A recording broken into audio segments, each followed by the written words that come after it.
Olá! Muito bom dia!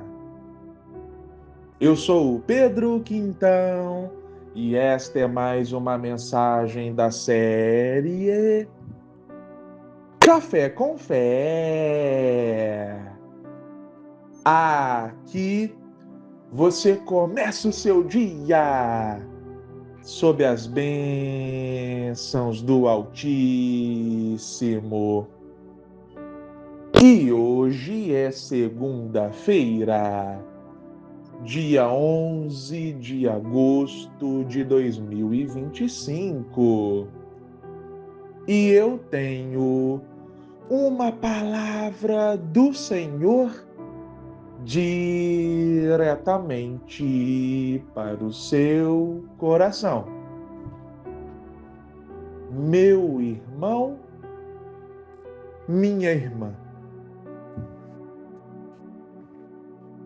Essa semana faremos um café com fé diferente, porque ao longo dessa semana, ou seja, de hoje, segunda, até sexta-feira, faremos um especial, ou seja, vamos falar sobre uma passagem bíblica em específico. E em cada dia nós falaremos a respeito de um aspecto dessa passagem.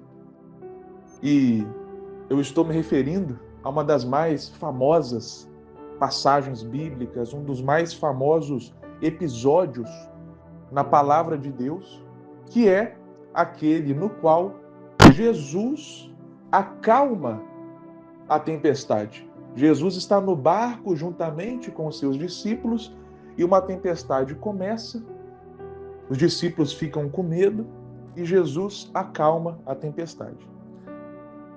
Bom, talvez você já conheça essa passagem, mas nós vamos destrinchar, nós vamos ali no mais profundo, amém? Eu tenho certeza que você vai ser abençoado. Então vamos lá. Hoje vamos falar sobre o primeiro versículo que está lá no Evangelho de Marcos, capítulo 4, versículo 35. Essa passagem vai até o versículo 39. Hoje começaremos, portanto, do 35. Diz assim a palavra do Senhor: Ao cair da tarde desse dia, Jesus disse aos discípulos: Vamos atravessar para a outra margem do lago. Então vamos lá. Após o fim de mais um dia de exercício ministerial de Jesus com os seus discípulos, eles estavam seguindo viagem.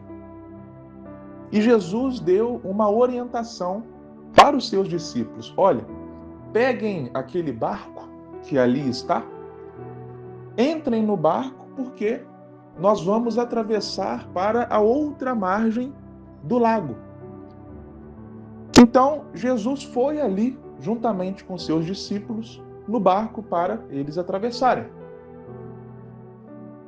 O que eu quero falar para você a respeito dessa passagem, desse versículo, hoje desse versículo em específico, o começo se conecta com o final. Porque nós sabemos que no final da história, Jesus chega juntamente com seus discípulos até a outra margem do lago. A viagem é completa, o destino é alcançado. Só que, como nós já falamos, você lembra que no meio disso tudo aconteceu uma tempestade que deixou os discípulos apavorados. Mas apesar da tempestade, ou seja, apesar daquele percalço no caminho, eles chegaram até a outra margem do lago. O que eu quero entregar para a sua vida hoje é o seguinte, meu irmão e minha irmã. Se Jesus disse, vai acontecer. Porque olha só, perceba que antes mesmo deles começarem a navegar naquele barco, Jesus, ele não perguntou, ele não conjecturou, ele afirmou: vamos atravessar para a outra margem do lago. Jesus falou que isso ia acontecer, ele não deixou no ar, sabe? Ele não falou, olha, talvez a gente chegue. Quem sabe nós atravessamos? Não, ele afirmou categoricamente.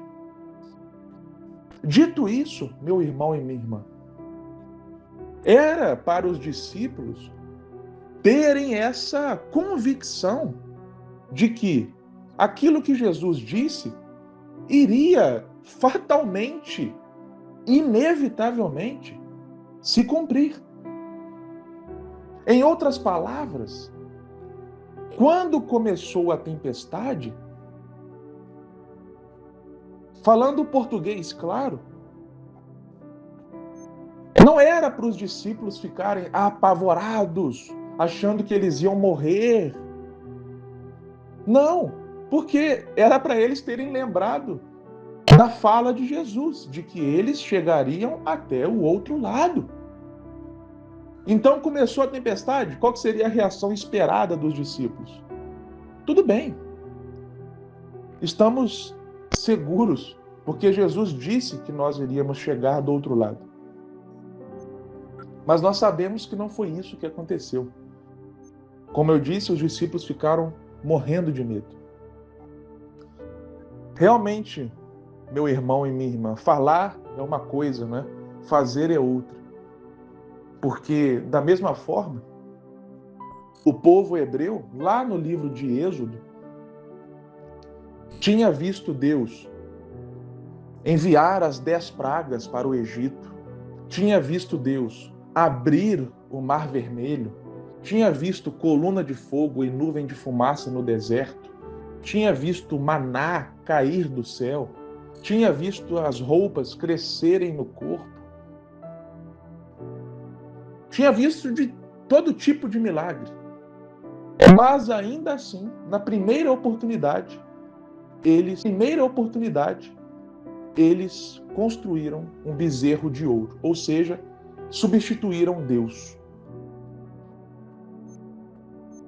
Então, da mesma forma, a gente poderia falar, poxa, mas espera aí, o povo viu aquilo tudo, viu tantos milagres e ainda assim conseguiu negar a Deus.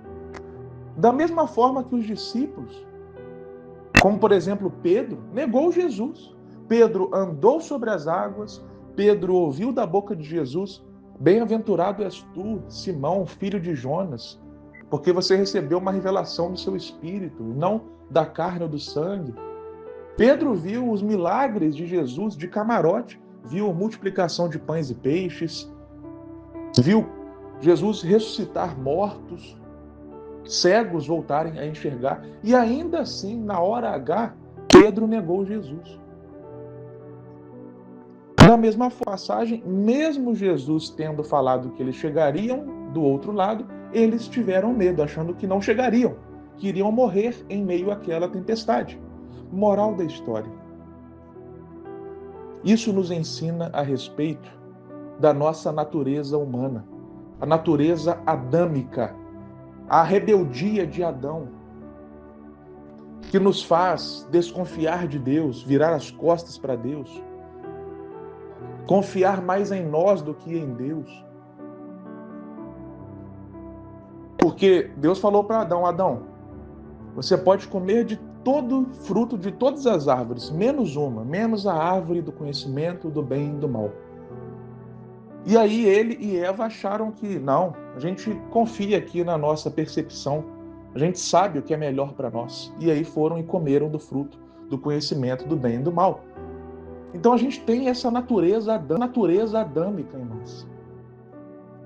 Muita gente fala assim: Se eu vivesse na época de Jesus e tivesse visto os milagres que ele fez, eu nunca teria negado ele. Eu estaria ali, ó, juntinho, no pé da cruz. Não estaria nada. Desculpa falar, meu irmão e minha irmã, mas isso não é uma coisa assim que, eu estaria. Não é uma coisa subjetiva, pessoal. É a natureza humana. Quantos milagres Deus já fez na nossa vida e mesmo assim, nós ainda às vezes confiamos de Deus, não somos fiéis a Ele da forma que deveríamos. Mas a lição que fica para nós aqui é a seguinte: se Jesus disse, vai se cumprir. Às vezes você recebeu uma palavra de Deus para a sua vida há anos atrás. E talvez hoje você está se perguntando, poxa, mas eu recebi uma palavra há tanto tempo atrás que Deus se esqueceu de mim. O que será que aconteceu? Ei, se Jesus disse, vai se cumprir. Lembre-se que José recebeu os sonhos de Deus quando ele tinha 17 anos de idade. E ele só foi sentar-se no trono do Egito, ou seja, só foi viver as promessas que Deus tinha para a sua vida aos 30 anos. Ou seja, José ficou esperando mais de uma década. Esperando não no modo passivo, né? Mas sim vivendo o processo. Então, às vezes nós queremos do dia para a noite as coisas de Deus. Não é assim. Mas lembre-se, meu irmão e minha irmã, se Jesus disse, vai se cumprir. Às vezes também, você está pensando, poxa, mas, sabe, eu vejo tantas coisas acontecendo no mundo e eu vejo, sabe, o mal, o pecado, etc e tal. Meu irmão, minha irmã, a Bíblia fala que um dia Jesus governará por completo, de maneira absoluta, inclusive nessa realidade. Não é que ele não governa agora, mas ele governará de modo literal, de tal forma que o pecado, o mal serão assim, somente lembranças de uma era anterior, de uma era antiga. Porque um dia nós viveremos num lugar onde não existe pecado, não existe mal, mas sim só paz, alegria, bonança. Disse que isso vai acontecer um dia. Então, quando você estiver desanimado por causa do mal, lembre-se dessa promessa. Amém, meu irmão? Amém, minha irmã? Se você foi abençoado com essa palavra, mande para alguém. Abençoe a vida de alguém também. Mande para uma pessoa na sua lista de contatos no WhatsApp. E, como eu disse, ao longo dessa semana, nós falaremos acerca dessa passagem de Jesus e os discípulos no barco e Jesus acalmando a tempestade. Então, não perca o Café com Fé de amanhã e do restante da semana. Amém? Que Deus te abençoe grandiosamente e até a próxima.